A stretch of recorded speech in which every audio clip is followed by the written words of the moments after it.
Hello po, maraming salamat sa mga bagong subscribers. Mga kaibigan, mga kalingap.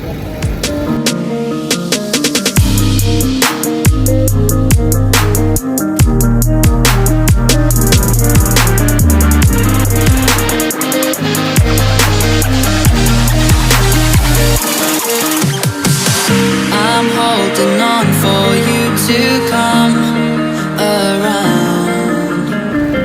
I've waited for so long, I've run aground. I feel I'm burning up inside. Oh, hear me crying.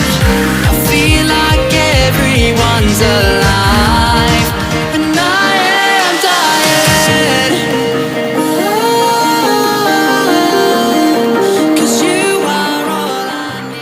Nandito na po tayo sa yan sa sentro dito. Yan sa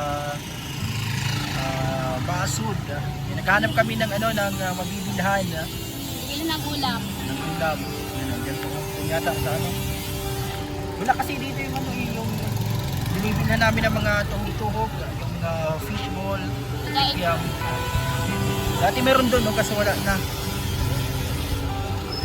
Tara po, dito tayo mabili. Kasama tayo yan. ng bilihan ng ulam. Kasama ko po si Daniela. Yan, Daniela Akulaw Vlog. Supportan niyo sa channel. Dito po pala mga kalingap kaibigan. Saan ba yung yung isang araw kasi nakita niya dito, naghihintay ng sasakyan, na masasakyan Doon si sa kabila. Beyonce. Yung in-upload niyang picture. Nahanap ng masasakyan si Beyonce. Na-meet niya na-meet niya na po mga kalingap. Pero hindi siya nakilala na asawa ni Papa Franz. Yan si nakipicture siya nung nakita niya naghihintay ng masasakyan. Sabay saan niya doon sa may unahan. Doon sa may malapit sa pinarkingan namin ng sasakyan, mga kaibigan, mga kalingap. Ano masasabi mo kay Beyonce nung makita mo? Sobrang ganda ni Beyonce sa personal. Nandito po kami, naghahanap ng mabibilhan na ulam. Kasama ko po si Daniela, and dito yun sa lugar na to, sa bayan ng Basud. Kakabili lang namin ng ulam, ito na lang para luto na. And ito si Daniela kasama natin. Maraming salamat po sa mga nanonood sa mga upload ko sa YouTube. Sa mga hindi pa po nakasubscribe, subscribe Papa Franz Vlog. Subscribe nyo din po si Daniela. Daniela Akulaw.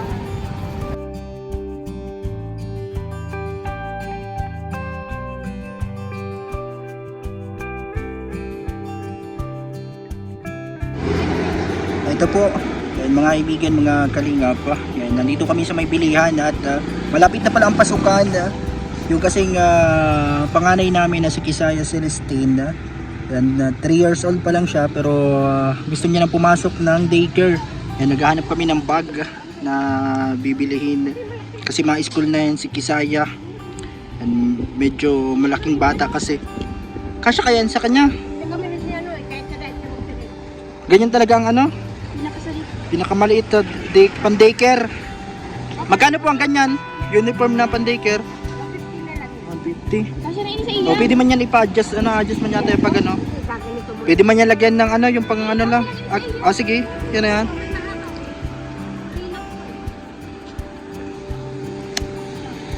Binibilan po namin ng ng gamit sa pang-daycare. Alin yung bag niya? Ito. Ano pang bibilin mo? Para na lang kulang mga pang school supplies niya. Ito Dito lang yung sa kalsada Malapit lang po mga kaibigan, mga kalingap. Meron mga tsinelas. Dito Yan na yan? Yung may kasama ng Magkasama na ba yan? Magkasama na po? Pwede na, bilhin mo na. Para Ito na lang yung blouse mo. ano pinakamaliit? Malak. Kasya na ba yan kay Kisaya? Ay, kasi saya.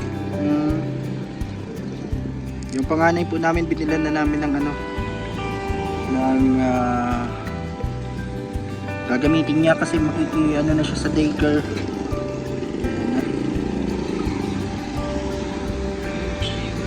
Isa po naman po ito ano.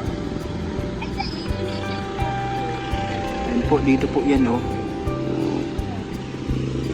Para school supplies na lang yung bibilihin sa kanya. Kasama na yung ano, magbili mo na yan. Yun na, ano mo na yan. Oo. Ano ka? Kaya naghahanap po siya ng ano, ng mabibili para kay Kisaya Celestine, yung panganay namin na anak, 3 years old. Ayan po. Dito lang yan sa malapit sa kalsada. Ayan, binilhan na po ng uniform ba? Yan si Kisaya. Dalawang ano, pampalit na t-shirt.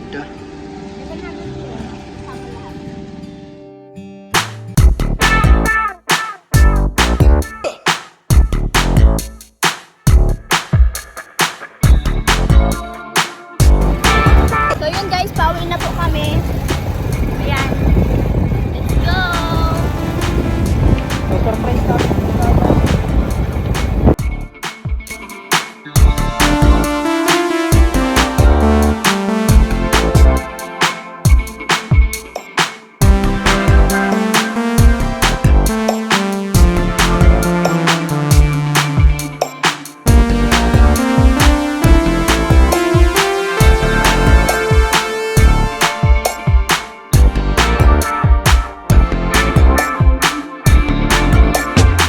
Saya. Saya, tingnan mo to oh. Bigyan ni mami mo. Binili ni mami mo. Kisaya. Ma-school ka na, Kisaya?